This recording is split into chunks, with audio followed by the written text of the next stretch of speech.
Okay, so today we talked about a new form of linear equations, point-slope form. But before we talk about that, let's review what we've talked about so far. Up to this point, we've talked mainly about slope-intercept form, and we also talked about standard form. So standard form looks something like this. You might have an equation like, say, 2x minus 3y equals 10. So we've seen things like this, and we would solve it to isolate y on one side to get it into slope-intercept form so we can identify the slope and the y-intercept.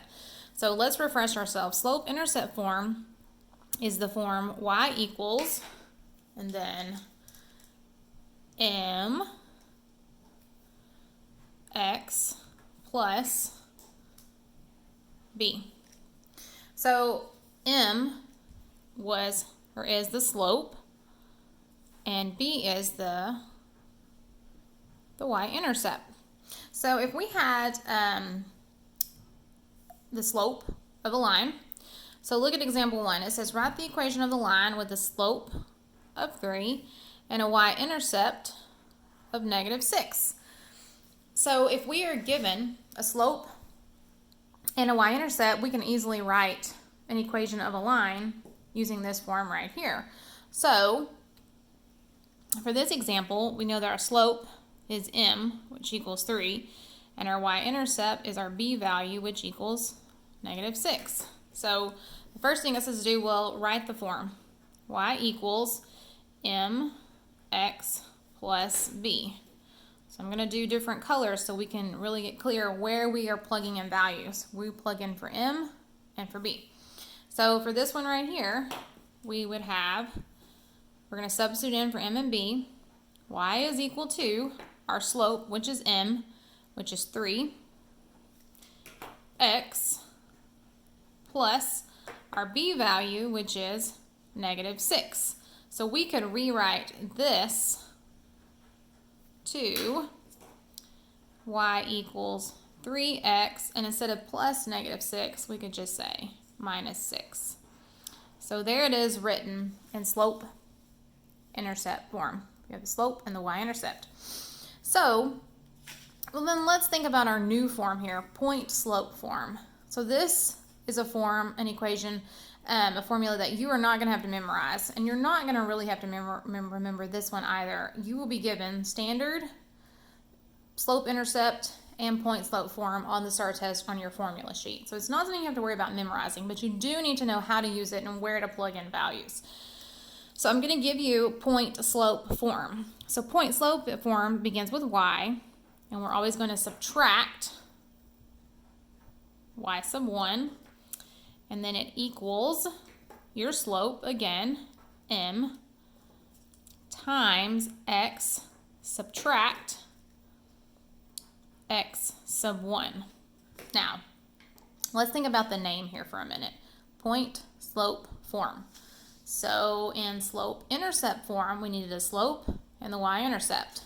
So for point-slope form, well, you're right, we need a point and the slope. So m, again, is still slope. We're not going to change what m represents. And then x1 comma y1 is a point. So the y that I've written in black and the x I've written in black, those are part of the formula. Those are the variables x and y. That's part of our equation. That's part of every linear equation, x and y. Now the ones I've written in blue, y sub 1, x sub 1, those are actual values. Those are the values you're going to get from your ordered pair. So we're going to be given a slope and an ordered pair, and we're going to write the equation in this form. So let's look at example 2. Okay, it says, write the equation of a line that has a slope of 2 and goes through the point 4 comma -3. So again, slope, m, is equal to 2, and then here's our point, x1 comma y1. So there's our values. x1 is 4, y1 is -3. Okay, so let's write the equation in that form.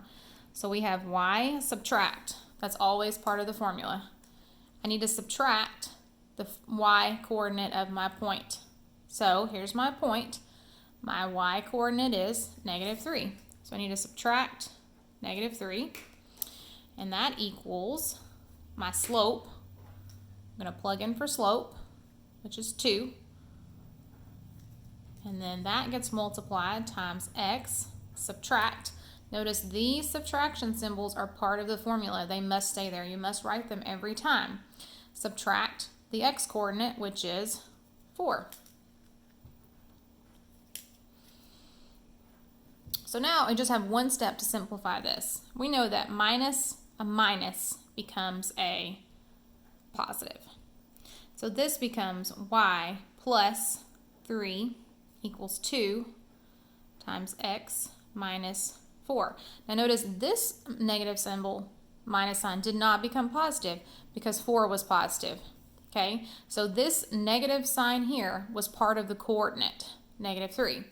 This one was part of the formula. This is part of the formula, and our x coordinate was positive 4. So that's why this one, this piece right here, turned to a positive, because minus a minus becomes a positive. So that is simplified as far as we're going to take it. Now we could go ahead and simplify and multiply 2, distribute, and then subtract 3 on both sides, move 3 over, and combine these like terms, and we would come back with y equals, and guess what form we would end up with? We would end back up to slope-intercept form. So yeah, it's easy to go from point-slope form to slope-intercept. It's harder to go from slope-intercept form to point-slope, which we're not going to do that. But you could simplify this out further and take it back up to slope-intercept form pretty easily. Okay, so let's look at an example here.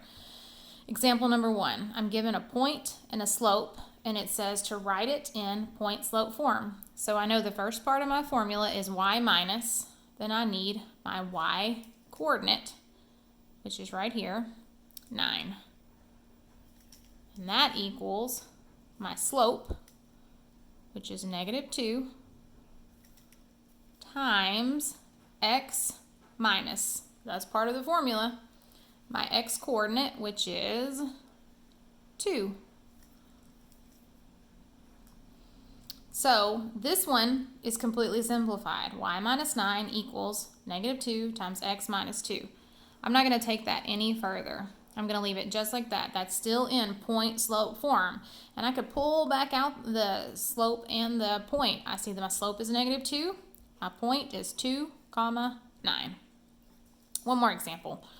So here again, I'm given a point and a slope. So anytime you're going to use this formula, you've got to have slope and a point. So I could say y subtract, that's part of the formula, my y coordinate, which is -1, and that equals my slope, which is 4, times x subtract our x coordinate from our point, which is -3. Now, we can do some simplification on this one here, because minus a minus becomes a positive. So this is y plus 1 equals 4 times x minus a minus, again, becomes a positive 3. So you'll notice anytime your ordered pair has a negative number for the x or y coordinate, that piece of the formula is going to become positive because you're subtracting a negative number. But it's really important that you remember to put that first minus. Always say y subtract and then just write down whatever your coordinate is with the sign and the number. That's the most common error that is I see with using point-slope form, is that students will just write down one minus right here. But you have to remember, this one is part of the formula. This minus sign goes with the coordinate because it is negative. So that's pretty much it for point-slope form. You can trim around this page a little bit and tape it into your journal. It'll go right after your parallel perpendicular foldable notes, the orange one. And then we had an activity that we practiced this with after.